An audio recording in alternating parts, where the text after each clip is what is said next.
Tonight we're looking at Deuteronomy 28. We'll try to get through 28 and 29. I think we can. There's not a lot of commentary on 28, but there's a lot of reading, okay?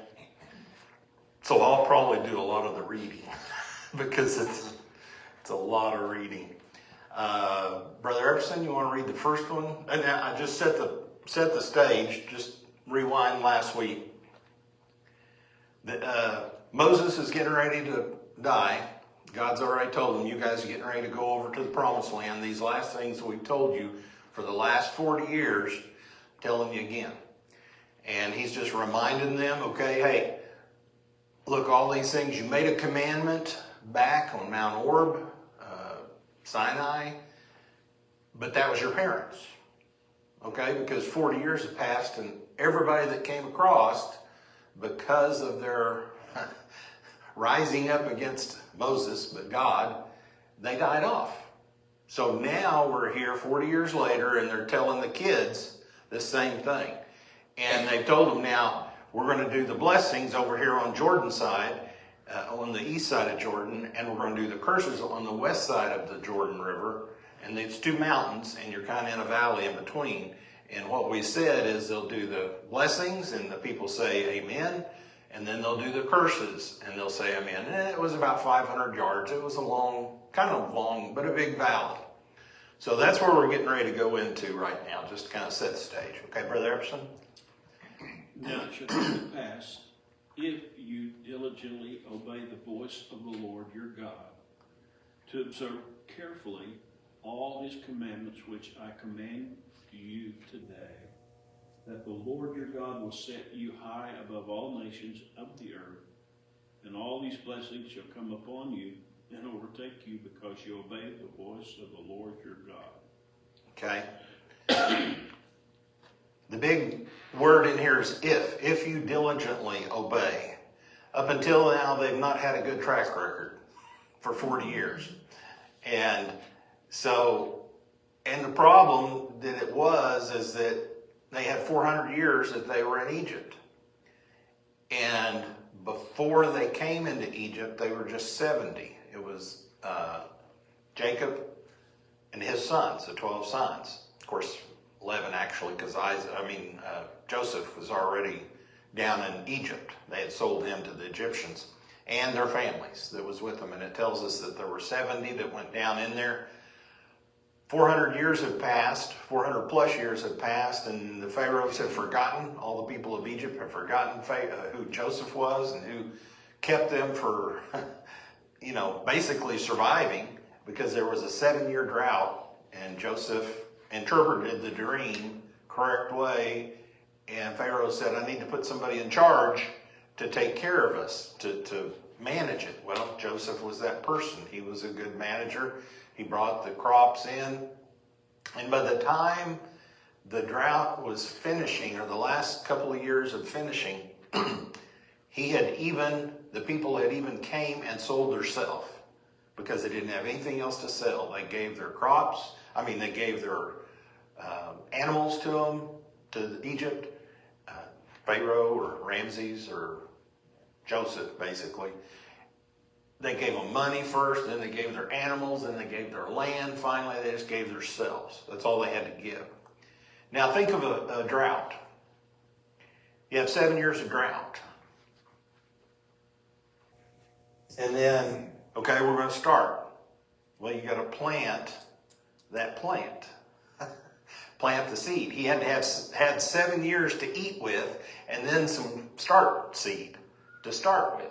And then they planted that, and then how long till they got that seed? It's the end of the summer before they would get, so it was a long time that they had to do this. But they forgot all that. So he was reminding them, these things are going to happen to you, just like they happened to the Egyptians as the cursings. And the blessings, if you keep following God, they're going to he will keep blessing them and coming with them, being with them. He traveled with them for 40 years. In a fire by night and cloud by day, he had led them across. They wouldn't go anywhere until they saw the pillar rise up and it'd start moving, and they'd get the tabernacle ready and everybody get the tents ready, and they'd follow that cloud till it stopped, and then they'd stop and rest for maybe 2 or 3 years. So, but this if is a choice too. Okay, it says the idea behind the choice is that God was determined to reveal himself to the world through Israel. He would do this either by making them so blessed that the world would know only God could have blessed them so, or by making them so cursed that only God could have cursed them and caused them to survive. The choice was up to Israel. All right. Now we're going to jump into the blessings. Verse 3, blessed shall you be in the city, blessed shall you be in the country. Blessed shall you be the fruit of your body, the produce of your ground, and the increase of your herds, the increase of your cattle, and the offspring of your flocks. Blessed shall be your basket and your kneading bowl. Blessed shall you be when you come in, and blessed shall you be when you go out. Or blessed, if you want to say it. The Lord will cause your enemies who rise against you to be defeated before your face. They shall come out against you one way and flee before you 7 ways. The Lord will command the blessing on you in your storehouses and in all to which you set your hand. And he will bless you in the land which the Lord your God is giving you. The Lord will establish you as a holy people to himself, just as he has sworn to you, if you keep the commandments of the Lord your God and walk in his ways. Then all the peoples of the earth shall see that you are called by the name of the Lord, and they shall be afraid of you. And the Lord will grant you plenty of goods in the fruit of your body, in the increase of your livestock, in the produce of your ground, in the land which the Lord swore to your fathers to give. The Lord will open you to his treasures, to his good treasure, the heavens, to give the rain to your land in its season, and to bless all the work of your hand. You shall lend to many nations, but you shall not borrow. And the Lord shall make you the head and not the tail. You shall be above only and not beneath.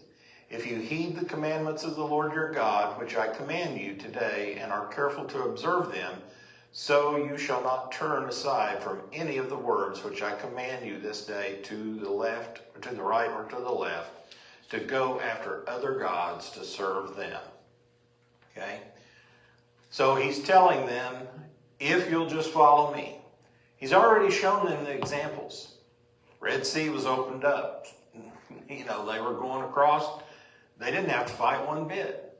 Red Sea swallowed up all the Egyptians that was after them. They were hungry. They were thirsty. Water was given to them. And you got to think, how much water can you drink a day? Oh, if you do good, you drink a gallon, in the desert, hot.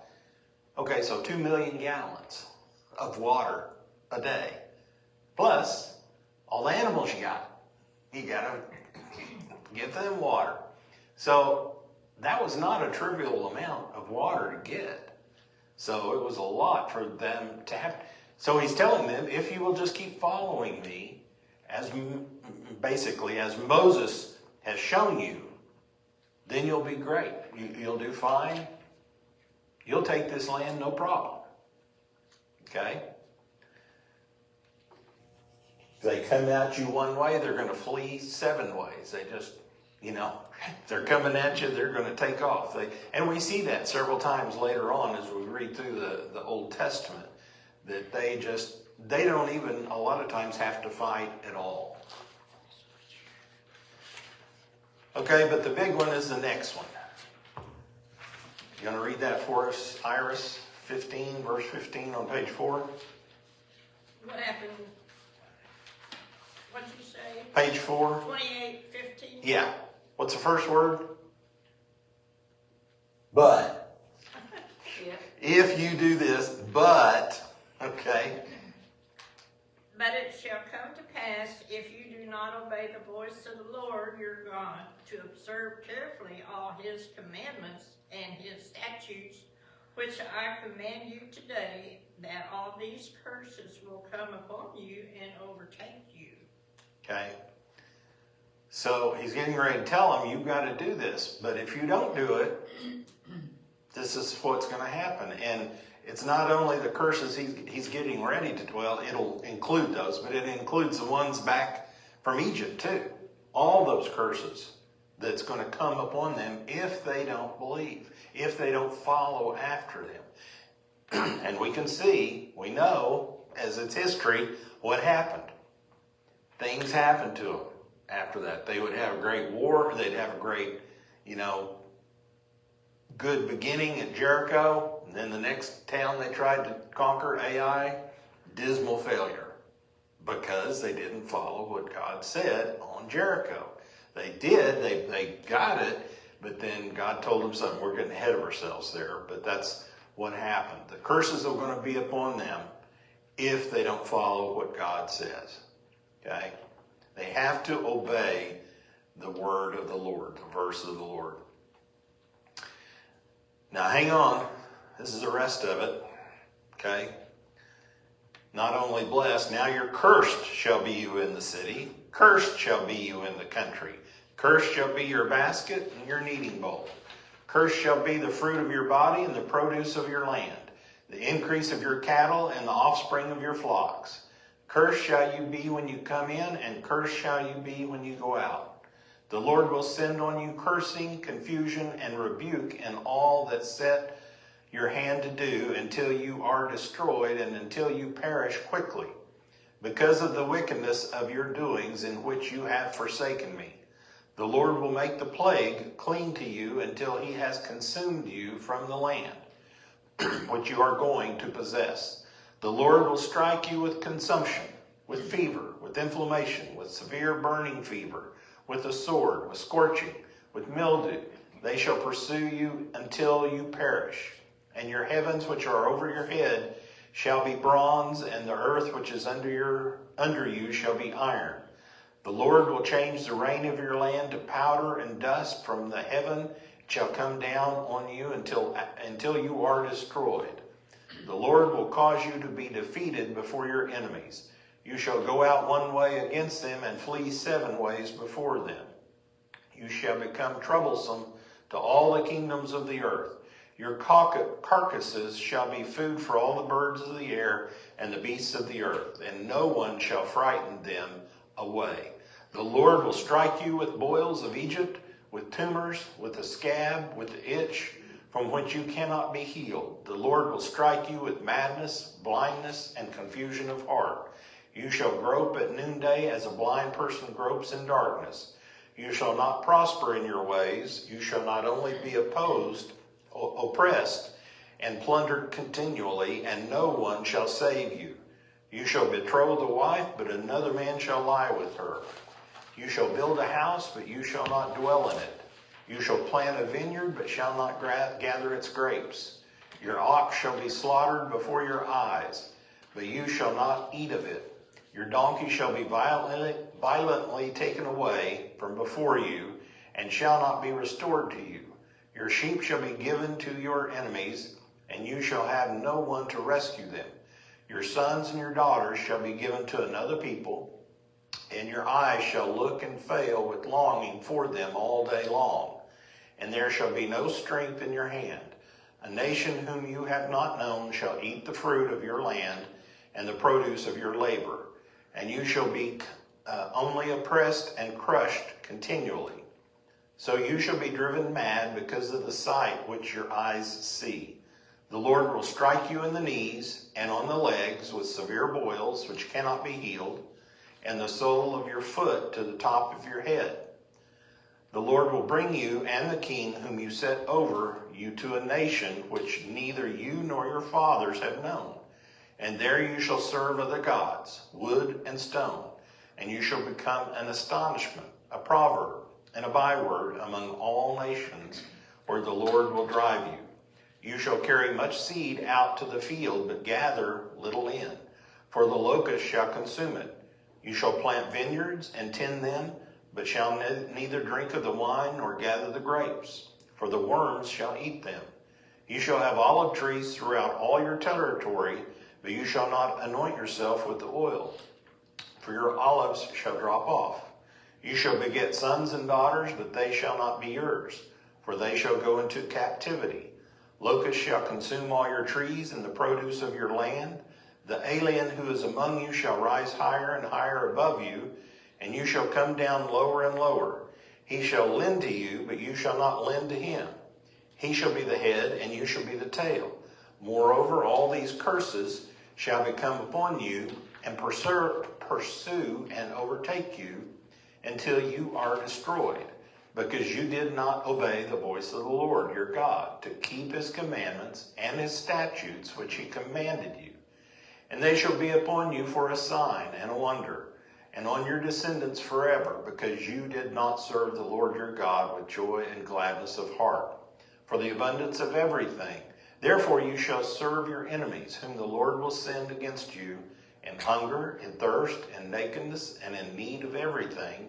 And he will put a yoke of iron on your neck until he has destroyed you. The Lord will bring a nation against you from afar, from the end of the earth, as swift as the eagle flies, a nation whose language you will not understand, a nation of fierce countenance, which does not respect the elderly, nor show favor to the young. And they shall eat the increase of your livestock and the produce of your land until you are destroyed. They shall not leave you grain, or new wine, or oil, or the increase of your cattle, or the offspring of your flocks, until they have destroyed you. They shall besiege you at all your high gates until your high and fortified walls, at your gates, until all your high and fortified walls in which you trust come down throughout all your land. And they shall besiege you at all your gates throughout all your land which the Lord your God has given you. Ye shall eat the fruit of your own body, the flesh of your own sons and daughters, whom the Lord your God has given you, in the siege and desperate straits in which your enemy shall distress you. The sensitive and very refined man among you will be hostile towards his brother, toward the wife of his bosom, and toward the rest of his children whom he leaves behind, so that he will not give any of them the flesh of his children whom he will eat, because he has nothing left in the siege and desperate straits in which your enemy shall distress you at all your gates. The tender and delicate woman among you, who would not venture to set the sole of her foot on the ground because of her delicateness and sensitivity, will refuse to the husband of her bosom, and to her son and her daughter, her placenta which comes out from between her feet, and her children whom she bears. She will eat them secretly for lack of everything in the siege and desperate straits in which your enemy shall distress you at all your gates. If you do not carefully observe all the words of this law that are written in this book, that you may fear this glorious and awesome name, the Lord your God, then the Lord will bring upon you and your descendants extraordinary plagues, great and prolonged plagues, serious and prolonged sickness.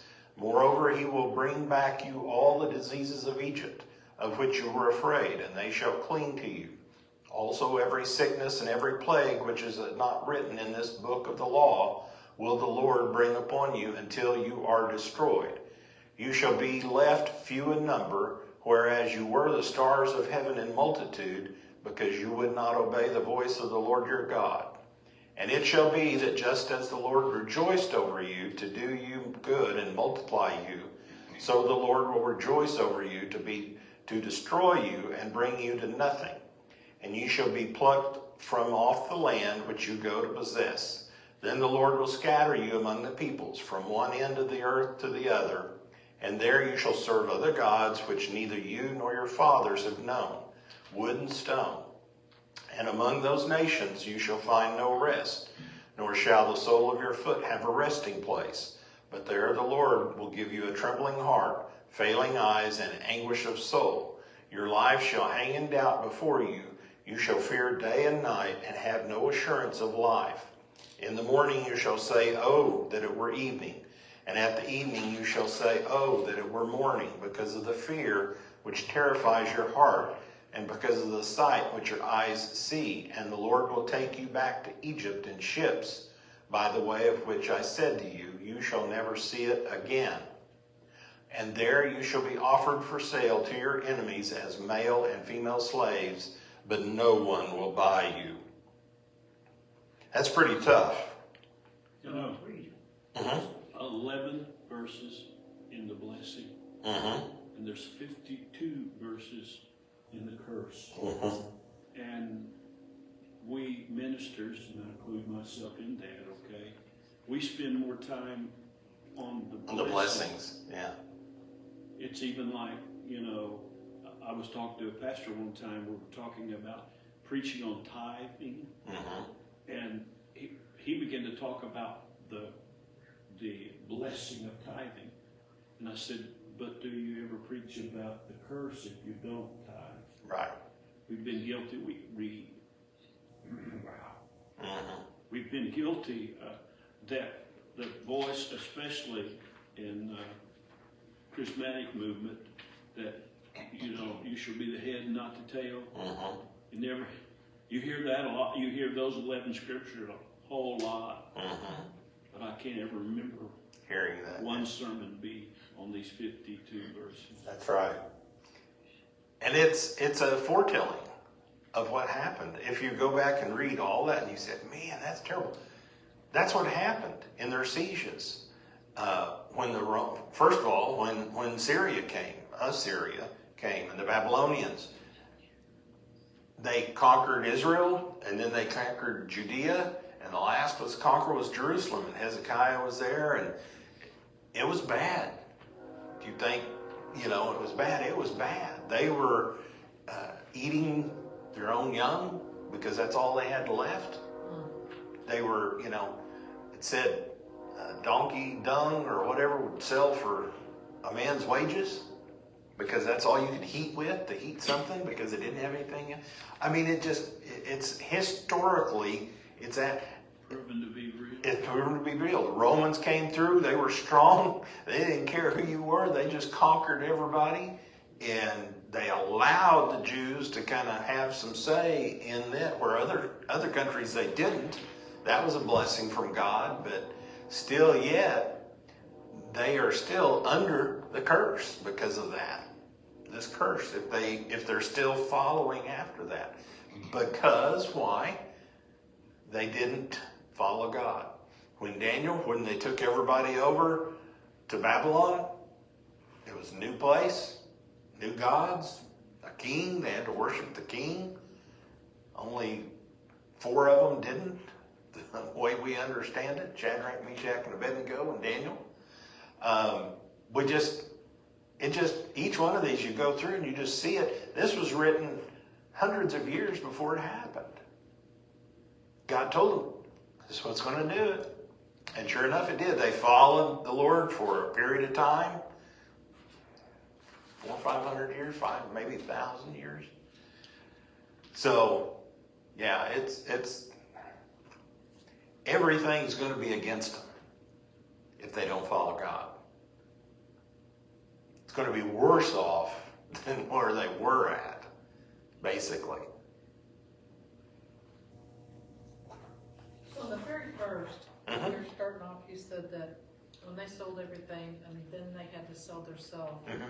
That's all they had left. Did they become slaves? They were slaves, yeah. I mean, the Egyptians, the Israelites were already slaves. I mean, they became slaves during that time. But yes, the Israelites even too, they had to become, and that's where most of them did, because they were farmers down there. They brought their flocks down, and they were in the good area of Goshen to become, to help feed Pharaoh, feed their families, and help, bring in. Pharaoh had to have some of their food. I mean, it's a king. He wants some of it, 10th or 20th or 5th. I don't know what, they required of them, but they had to require because of that. Now, when Joseph was there, it was all okay. But then once they forgot, whoever was the king, Pharaoh after him, they forgot about it, and it just, okay, hey, we got a lot of people over here. Let's get some money from them. What does that sound like? Let's get some more money from these people. And so eventually it did, because that's where Jacob brought his family down. He said, we can't sit here. Go down and get us some more grain. And they went back. This is the second time that they were going back. And then they went back and they had to get the father and bring the whole family. Pharaoh told him, bring your family down. We'll take care of them. And they did for a little while. But then, because they were there, it had 7 good years. That was when they were coming down. And then 7 poor years after that. And that poor years is when everybody, even the Egyptians, started hurting. So they took everything basically. If you go back there and read that in Exodus, you'll find out how bad it got. It said they'll scatter them among all the peoples. What's happened? They're all over the world now. They're coming back to Israel. That was foretold also. And they're coming back. It says, according to Josephus, it was as though they were purposely serving the Romans by destroying what the city had provided against a siege and serving the sinews of their own strength. Through famine, certainly the city fell, a fate which would have been practically impossible had they not prepared the way for themselves. Okay, they couldn't help themselves. This last portion, it talks about on page 11, says probably more than 600,000 people died because of starvation during that time. And their dead bodies were dumped over the walls of the city. And more than a total of 1 million people may have died, and 97,000 were captured, with those captives being shipped off to Egypt. Well, you get 97,000 new slaves. Everybody and their dog is going to have a slave in Egypt, and nobody will buy them. That's what it was saying. You'd have a flood. Anytime you have over supply demand, and you have too much supply, your demand goes down. So people don't even want to buy stuff. Why was it so important that Moses brought God's chosen to a certain promised land? Why couldn't they just envelop whatever land that they wanted? Is it because God said? Yeah, back when Abraham, their great-grandfather, he said, I'm going to give you this land. This is your land. I'll make a covenant with you. And he made the covenant. Abraham didn't even have to participate in the covenant. Okay? You go back and read that in early Genesis, and God put him to sleep one night and gave him a dream, and he cut the animal, which is doing a covenant, and God walked between the covenant, signifying usually 2 parties do it. They cut the animal and they each walk through it, saying, this is what's going to happen to us if we don't fulfill this covenant. We're going to be cut too. God said, I'll take care of this. You don't even have to participate in the covenant. This is what I'm promising to you. And out of that came his son, the legal son, or son God promised him, not the son that was usurped, but the one that was promised to him. And because of that, they kept coming back to the land. Abraham did. Isaac, his son, did. Okay? Then his son, Jacob and Esau. Jacob got the birthright, was sold to him. Esau sold him his birthright. And he took upon himself that. He went away to get married. His mom and them didn't want him to get married in that area with a bunch of Canaanites that were there. At that time, they were getting along because they were a small group. Okay? But now they're coming back and they're huge. And they're going to raise a lot of, the people's hackles, if you want to say it that way. I'm glad you like to read. You got a lot. I started that. I'll just turn, what's that guy that reads on the Bible? I'll just turn him on for the next 10 minutes. Let him read for it. And there's a lot more of the history if you want to read it in there, in pages 11, 12, and 13. I'm going to give you something.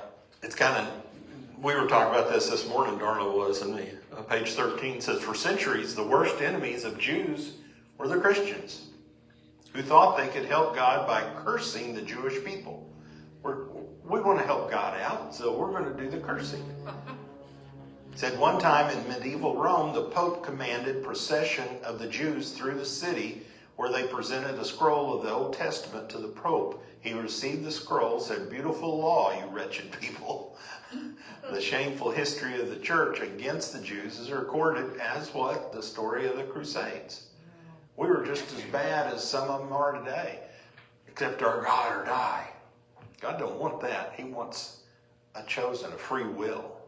Okay, and he gives us that opportunity. So that goes on to, and the next part talks about the Dark Ages and what happened and all that. So, all right. Well, you can finish all that up, read that for your homework. We'll go to 29. chapter 29. Let's see. Tammy, you want to read 29 and 1? These are the words of the covenant which the Lord commanded Moses to make with the children of Israel in the land of Moab, besides the covenant which he had made with them in Horeb. Okay. Now this is the same covenant. I mean, more or less, this is the same covenant. Mount Horeb is Mount Sinai, where they first met after they passed over the Red Sea and Egypt took them. That was where they went to. They went to Mount Sinai. He received the Ten Commandments off the mountain. They made the golden calf. All that thing was over there. They accepted the commandments then. He told them what God told him. These are the commandments, blah, blah, blah. Will you accept it? And they said, yes, we will. And then all those people 40 years later are gone because they died. Because they, in traveling on, they started not doing what God wanted them to do. Because of that, their children were raised up. Everybody that was under the age of 20, over 20 died. Excuse me, I think it was. So it says, for some 40 years before, at Mount Sinai, Israel made this covenant with them, but now they're having to redo it.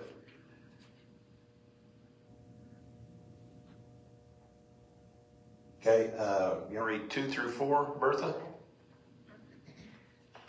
Now Moses called all Israel and said to them, you have seen all that the Lord did before your eyes and in the land of Egypt, to Pharaoh and to all his servants and to all his land, the great trials which your eyes have seen, the signs and those great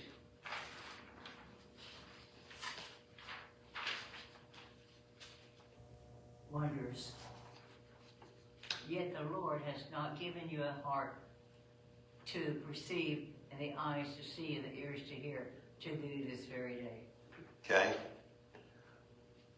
Sometimes that's what we hear today. People can hear stuff, and it just goes over their head. They see stuff. What do they say today? Oh, if we could see the miracles, see what happened. See Jesus' miracles, we'd believe in a minute. No, he wasn't. Jesus even told them that. He said, you've seen all these miracles, and yet you still don't believe. They have to start, like Abraham started, have to start believing when I tell you to. I mean, I tell you it and you believe it. You don't have to see it. It's going to happen. So that's what we have to put our trust in Him, what's going to happen. We don't know what's going to happen. We just say, okay, it's in your hands. You take care of it. You go your way. I mean, you lead me to go that way, whichever way it is. Here he's saying, the Lord has not given you a heart to perceive and your eyes to see and ears to hear this very day. If they don't follow after God, if they're not listening. And sometimes we do this. I started I went through last year. I went through a Bible study. It's a year-long Bible study. Every day you read 3 or 4 chapters that they pick out. And eventually you make it all the way through. That one was, the one that I did before was, had 3 different scriptures. It was like Old Testament, New Testament, and Psalms or something like that. This one is, what I'm doing this year, is just, it's not straight through. But it is straight through, but it's more, they're trying to do it more historic, like how it happened in history. Because we did the first half of Genesis, and then we did Job, all of Job, because Job was written a long time ago. And then the second half of Genesis, and now we're in Exodus, getting ready to go into Leviticus. So it's just rehashing all this again. And you said, man, I just read this last year. Start reading it, and you're just reading it and reading it. What did I say? What did I read? I don't know. I gotta go read it again. And it's hard sometimes. Some of these scriptures are difficult. And that's what the lady says. Don't get caught down in that, read it and then it's good because she always follows it up like a 5-minute recap of what you just read to try to summarize it up. And that's what we need to look and pick out things for us that makes it stand out. To me, the Old Testament, probably Genesis, Exodus, then the Judges, all those are, to me, easy to read because they're a story. They go like that and you can see stuff. Now, Leviticus and Numbers and Deuteronomy to some extent, even though it's a rehash. And then some of the others, you go through they call them Psalms, like they're hymns and things. They are in Hebrew, but they're not in English. We've got a few songs on it, so they don't rhyme. It's not their singing type doesn't necessarily fit our type, the way we think. It ought to rhyme and it ought to have a thing. Go ahead. One of these days, I'm going to record one of the services over in Pakistan. Special music. It's different, huh? Joshua, he'll sing American, Western, so Yeah. And when he does, he sings in English. Okay? Oh, okay. And they're all, but their music, you got one guy beating on a couple little drums, and you got this one guy with a string thing, and bong, bong, bong, bong. But hey, they get down on it. And it's the way they worship, and it's a beautiful. It says make a joyful noise unto the Lord, and that's what they're doing. That's how they know how to do it. And I'm not saying that's wrong. I'm not saying ours is right. It's what we're used to. Mm-hmm. So what they're used to, it surprises us, and especially in foreign languages, I don't understand that. It's hard to understand. So, all right, 5 through 9. This is Moses talking still, and God talking through Moses. And I've led you 40 years in the wilderness. Your clothes have not worn out on you. Your sandals have not worn out on your feet.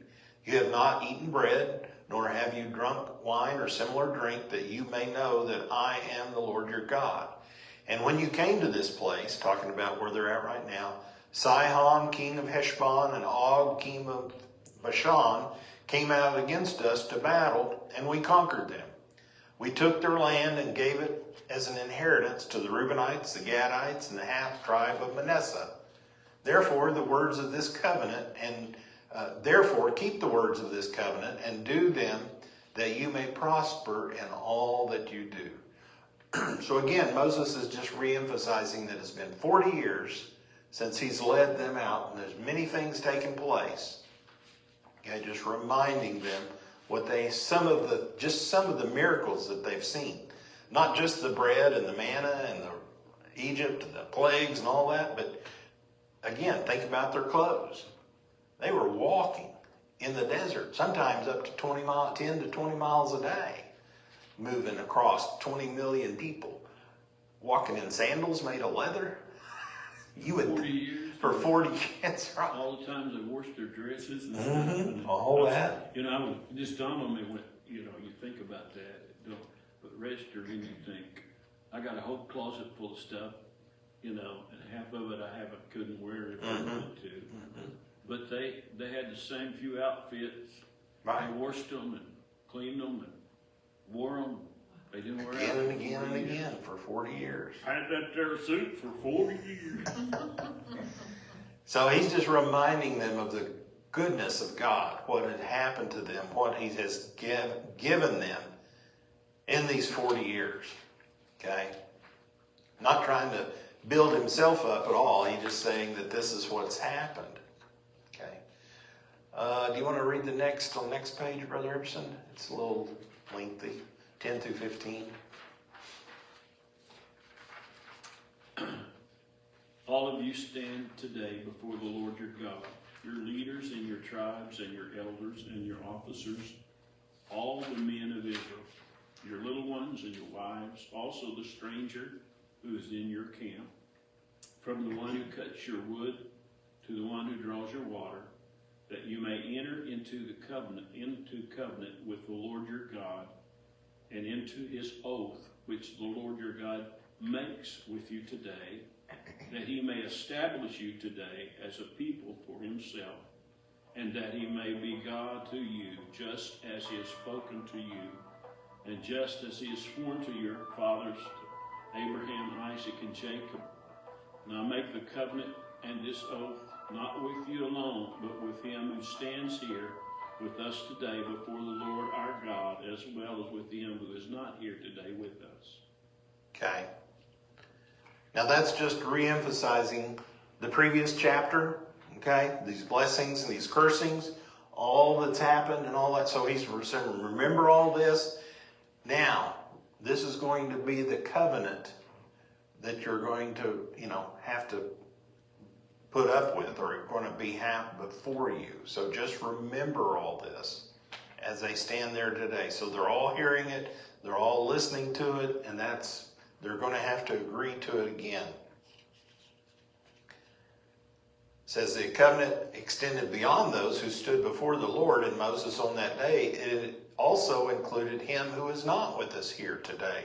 That's what it said. So if they wanted to be their descendants from the different nations that came into, if they wanted to be a part of it, they had to agree with that. They had to, okay it also. The covenant demand is here extended to those who were yet to be born even. Future generations were ones that early Israel who took the oath at Sinai. Oh, now she gets the bad side again. You want to read it, Iris? 16 through 20? For you know that we dwelt in the land of Egypt, and that we came through the nations which you passed by, and you saw their abominations and their idols which were among them, wood and stone and silver and gold, so that there may not be among you man or woman or family or tribe whose heart turns away today from the Lord our God, to go and serve the gods of these nations, and that there may not be among you a root bearing bitterness or wormwood, and so it may not happen when he hears the words of this curse, that he blesses himself in his heart, saying, I shall have peace, even though I follow the dictates of my heart, as though the drunkard could be included with the sober. The Lord would not spare him, for then the anger of the Lord and his jealousy would burn against that man, and every curse that is written in this book would settle on him, and the Lord would blot out his name from under heaven. Okay. God's, from reading the other one a while ago, God's holding even those that are not Jews that left with Israel, he's holding them all to the same standard. That's right. If they went out with Israel, with the children of Israel, and they're part of it, they're going to be held to the same standard as They were, in my opinion, by accepting the Passover, they were underneath the blood. They then were saying, I want to become like you, of this God. I've seen the plagues. I understand that you are in control, and I want to do that. I want to be, that's my God that I want to serve. And yes, they had some people come out like that. And even later on, we see Rahab and her family, when Jericho's conquered, they came into to be part of that. And she's even part of the lineage of David. So we see these things that come in. It's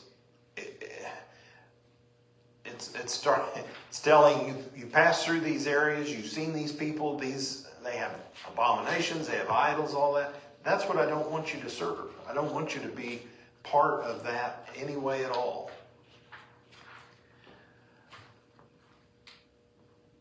It says, as though the drunkard could be included with the sober. The drunkard may be happy when he's drunk, but his happiness is based on an illusion. God warns against including the peace of the righteous with the peace of the wicked might seem to have.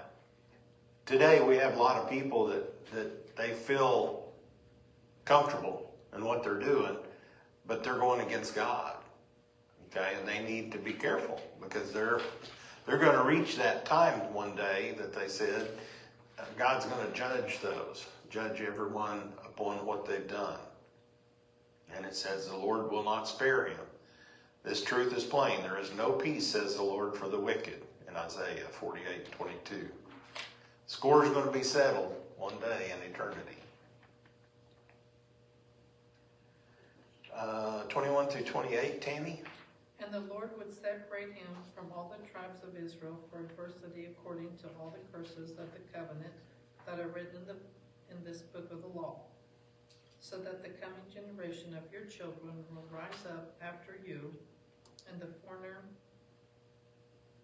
who comes from a far land would say, when they see the plagues of that land and the sicknesses which the Lord has laid on it, the whole land is brimstone, salt, and burning. It is not sown, nor does it bear, nor does any grass grow there, like the overthrow of Sodom and Gomorrah. Admah, Good enough. and Zebonim, Mm-hmm. which the Lord overthrew in his anger and his wrath. All nations would say, why has the Lord done this to this land? Oh, why has the Lord done so to this land? What does the heat of this great anger mean? Then people would say, because they have forsaken the covenant of the Lord God of their fathers, which he hath made with them when he brought them out of the land of Egypt. For they went and served other gods and worshipped them, gods that they did not know and that he had not given to them. Then the anger of the Lord was aroused against this land to bring on it every curse that is written in this book. And the Lord uprooted them from their land in anger, in wrath, and in the great indignation, and cast them into another land, as it is this day. Okay. This is for the covenant breaker. Whoever breaks this covenant, this is what's going to happen unto them. It says, but God has a purpose beyond the reason of an individual covenant, so that the coming of your generations of children who rise up after you and the foreigner who comes from a far land. God seeks purpose in bringing judgment against a covenant-breaking Israel was also for the sake of the next generation and the foreigner, when they see the devastation that comes from breaking God's covenant, when they see what happens to the land which the Lord overthrew in his anger and wrath. For those people that came out of Egypt that weren't Jewish, okay, that maybe Egyptian or whatever, they could see that this was different. This God was different than their gods. All the plagues, if you go back and look on the 10 different plagues that they had, it was against a god of Egypt. The flies, the lice, the dust, the frogs, they all had those type of gods.